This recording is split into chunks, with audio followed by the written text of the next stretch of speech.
છે કે હવે તમે પોતાના માટે એકવાર તાળીઓ પાડીને પોતાને એનું કારણ છે કે તમે છો તો અમે છીએ, તમે નથી તો અમે નથી, અમે શૂન્ય છીએ. કે અમારી વાત કોની સામે અમે રજૂ કરવાના, અમારું સમર્થન કોણ કરશે?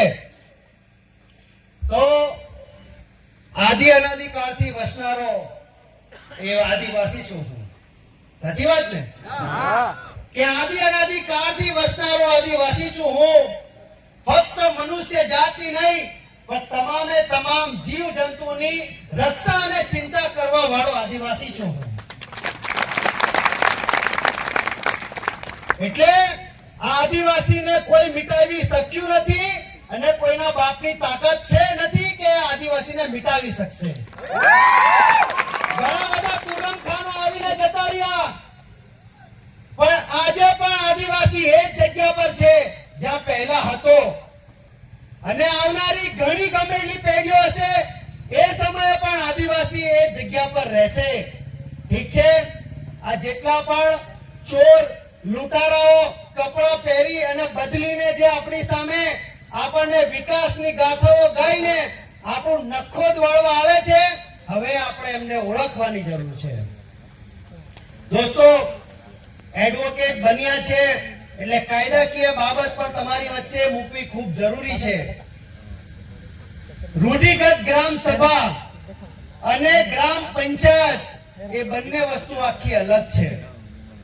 ગુજરાત પંચાયત અધિનિયમ 1991 જે ગુજરાત સરકારના તાબા હેઠળ ચાલે છે, પણ જે આદિવાસીઓ માટે સ્પેશિયલ પ્રાવધાન અનુસૂચિ 5 માં જે આવતી ગ્રામ સભાઓ છે એનું સંચાલન કેન્દ્ર સરકાર કરે છે, જે પૈસા એક 1996 ના તાબા હેઠળ ચાલે છે.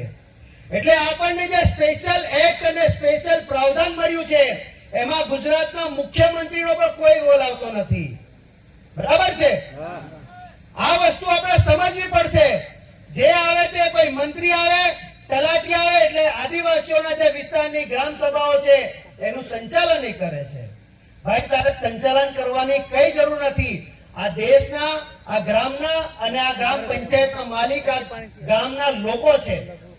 જ્યારે તમામની સહમતિ થાય ત્યારે આપણો એક નિર્ણય નક્કી થાય છે.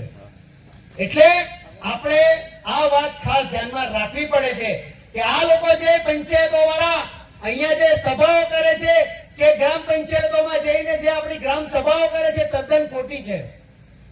244 એમાં સ્ટ્રિક્ટ શેડ્યુલ છે, 244(2) એમાં છઠ્ઠી અનુસૂચિ છે.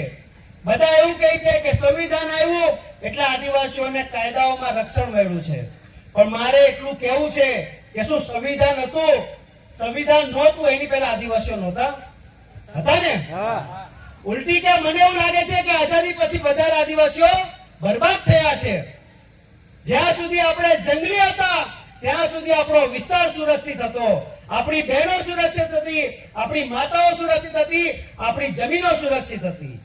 પણ જ્યારથી થોડા આપણે સભ્ય બનતા થયા એ લોકોએ આપણને કપડા પહેરાવી દીધા, જીન્સ પેન્ટ છે કે શર્ટ છે કે ટી શર્ટ છે, એટલે આપણને કાયદામાં એ લોકોએ દબાવવાનું ચાલુ કરી દીધું. આ વસ્તુઓ આપણે સમજવી પડશે. એનું કારણ એ જ છે કે બધાને ખબર છે કે આદિવાસી આ ભોળો છે ને આ ભોળા સમાજને આરામથી છેતરી શકાય છે. આપણે ત્યાં 1500 મેગાવોટનું જે સોલાર પ્લાન્ટ આવે છે કે સોલાર પ્રોજેક્ટ આવે છે, તો એ કઈ તમને થોડી લાઈટ આપવાના છે, એ તો કંપનીઓને અને શહેરોને લાઈટ આપવાના છે.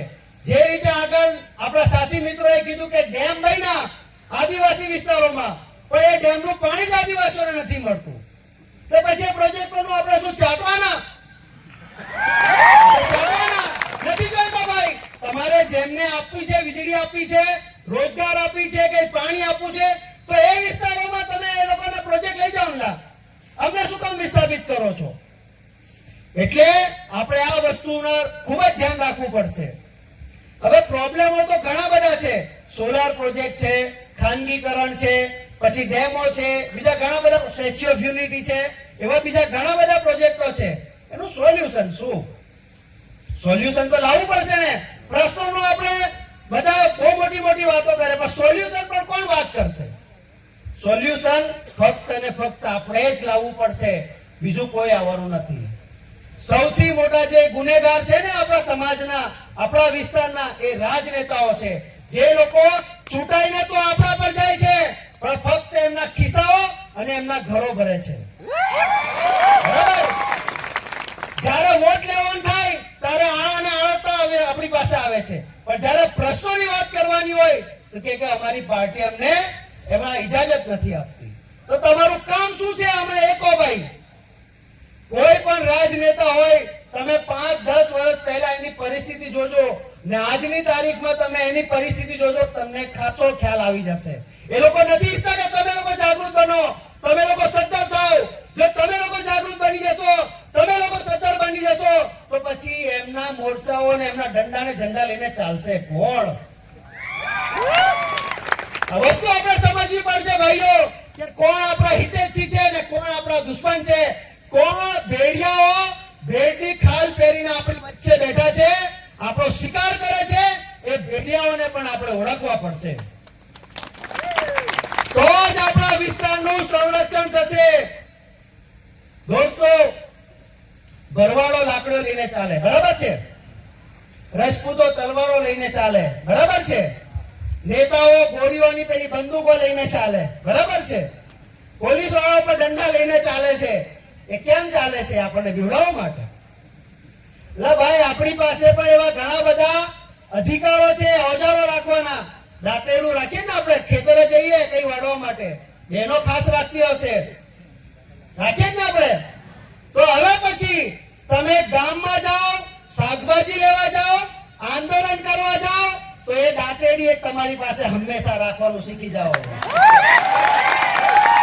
ભાઈઓને મારે કેવું છે, તીર કામઠાઓ લઈને હવે કોઈ પણ આંદોલન હોય, કોઈ પણ જગ્યાએ જાઓ, તીર કામઠું લઈને વસાવીને એને લઈને ફરતા શીખી જાઓ. કોઈના બાપની તાકાત નથી કે તમને એક શબ્દ પણ બોલી જાય.